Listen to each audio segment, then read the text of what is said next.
మాటలు ఇక మేడిగడ్డ 7వ బ్లాక్ మళ్లీ నిర్మించాలి. బ్యారేజీ లోపాలను గుర్తించిన ఎన్డీఎస్ఏ త్వరలో రాష్ట్ర ప్రభుత్వానికి నివేదిక.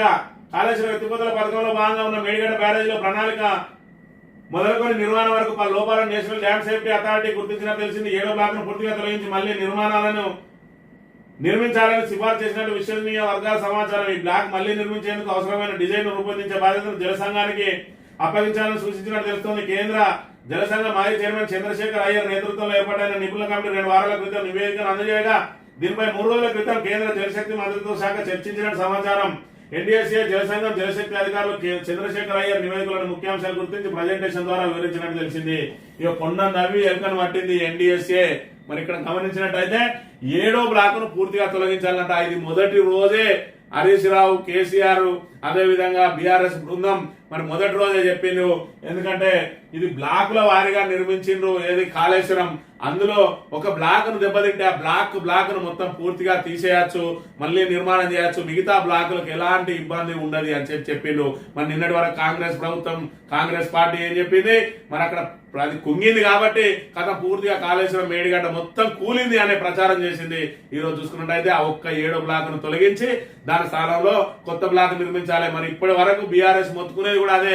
ఈ 15 నెలల కాలంలో ఎప్పుడో పూర్తయ్యేది, ఇప్పుడు మొదలు పెట్టినా కూడా ఈ ఎండాకాలం పూర్తయ్యే లోపు దాన్ని మరమ్మతు చేయొచ్చు. మరి ఒక పిల్లర్ కుంగింది, మన ఒక పిల్లర్ కుంగితే మిగతా 2 పిల్లర్ల మీద ఇబ్బంది పడ్డది, ఏదైతే దాని మీద వేటు పడ్డది. కాబట్టి ఏదైతే ఎక్కడైతే కుంగిందో ఈ కాళేశ్వరం ప్రాజెక్టు ఆ బ్లాక్ తీసేస్తే ఆ బ్లాక్ లా 8-10 పిల్లర్లు ఉంటాయి, అవన్నింటినీ కూడా తీసేసి మొన్నటి వరకు చెప్పింది కూడా అదే. ఆ బ్లాక్ మొత్తాన్ని తొలగించి నిర్మాణం చేస్తేనే 300 కోట్లు అయితే అన్నారు. ఒక్క పిల్లర్ కాదు పెట్టుకున్నది, బ్లాక్ ను తొలగించి ఆ బ్లాక్ లో కొత్త బ్లాక్ నిర్మాణం చేస్తే 300 కోట్లతో అయిపోద్ది. అది కూడా నిర్మాణ సంస్థనే మేము భరిస్తామని చెప్పినా కూడా ఇప్పటి వరకు ఆ ప్రభుత్వం ఆ 7వ బ్లాక్ నిర్మాణానికి ముందుకు రాలేదు.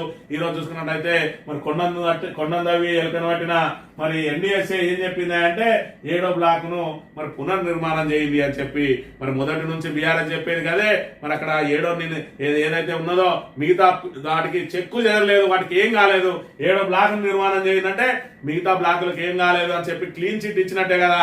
మరి దీన్ని ఇప్పటికైనా తెలంగాణ ప్రజానీకం, రైతాంగం మరి ఇక్కడ గుర్తుంచుకోవాలి. మరి ఆ 7వ బ్లాక్ ఆల్రెడీ నిర్మాణం జరిగే సమయంలో కూడా కాఫర్ డ్యామ్ ద్వారా నీటిని మళ్లించి కన్నెపల్లి పంప్ హౌస్ మళ్లించి అన్నారం, సుందిల్లా, ఎల్లంపల్లి నింపే అవకాశం ఉండే. ఏదైతే ప్రాణహిత నీరు మరి రోజుకు 5,000 నుంచి 7,000 క్యూసెక్ల నీరు ఇప్పటికి కూడా వెళ్తా ఉంటది.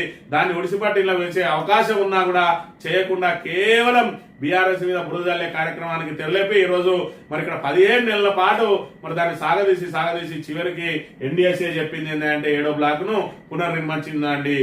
దాన్ని ఒక్కదాన్ని దెబ్బతిన్నది అది అని. అంటే ఇది దెబ్బతిన్నది, దీన్ని పునర్నిర్మాణం చేయమంటే మిగతా బ్లాకులు చెక్కు చెదరలేదు అని చెప్పి క్లీన్ చిట్ ఇచ్చింది. మరి 7వ బ్లాక్ ను దాన్ని తొలగించి కొత్త బ్లాక్ నిర్మాణం చేస్తే సరిపోద్దని చెప్పి బీఆర్ఎస్ ప్రతినిధుల బృందం చెప్పింది. మరి ఇక్కడ హరీష్ రావు చెప్పిండు, కేసీఆర్ చెప్పిండు. మరి ఇక్కడ అదే జరగబోతా ఉన్నది. దానికే 300 కోట్లు అవుతాయి. ఆ 300 కోట్లు పెట్టి ఇప్పటికే మరి చేసినట్టయితే ఈ రోజు పంటలు ఎండిపోయే దుస్థితి రాకపోవు, తాహార్తికి ఇబ్బంది పడే దుస్థితి రాకపోవు, భూగర్భ జలాలు అడుగంటే పరిస్థితి రాకపోవు. దీనికి అంతటి కూడా ప్రధాన కారణం మరి ఇక్కడ ప్రాతినిధ్యం వహిస్తున్న మంత్రి శ్రీధర్ బాబు గారు, అదే విధంగా రేవంత్ రెడ్డి గారు. ఈ పాపం మరి ఏదైతే ఆ రైతులకు శాపంగా మారిందో మీ పాపం, దీన్ని ఖచ్చితంగా అనుభవించక తప్పదు. ఇప్పటికైనా మరి ఇక్కడ దాన్ని సత్వరం మరమ్మతులు పూర్తి చేయించాల్సిన బాధ్యతను మరి శ్రీధర్ బాబు తీసుకోవాలి. ఎందుకంటే ఆయన నియోజకవర్గంలో ఉన్నది ప్రతిష్టాత్మకమైన ప్రాజెక్టు, ప్రపంచంలోనే అతి పొడవైన ప్రాజెక్టు మన మంత్రి నియోజకవర్గంలో అంటే అది మంత్రి నియోజకవర్గ ప్రజలకు గర్వకారణం. దానిలో నీళ్లు నింపుకొని భూగర్భ జలాలు పెంచుకొని పోతారం దగ్గర ఒక లిఫ్ట్ చిన్న కాళేశ్వరం పూర్తి చేసినట్టయితే మంత్రి సస్యశ్యామలంగా మారుతుంది. 3 పంటలు పండించుకోవడానికి అవకాశం ఉంటుంది, పుష్కలంగా నీళ్లు వాడుకునే అవకాశం ఉంటుంది. ఇప్పటికైనా శ్రీధర్ బాబు చొరవ తీసుకుని దాన్ని పునర్నిర్మాణం చేయాలని చెప్పి మరి డిమాండ్ చేస్తూ ఇది ఈ రోజు మార్నింగ్ న్యూస్ తిరిగి వద్దాం. Thank you very much.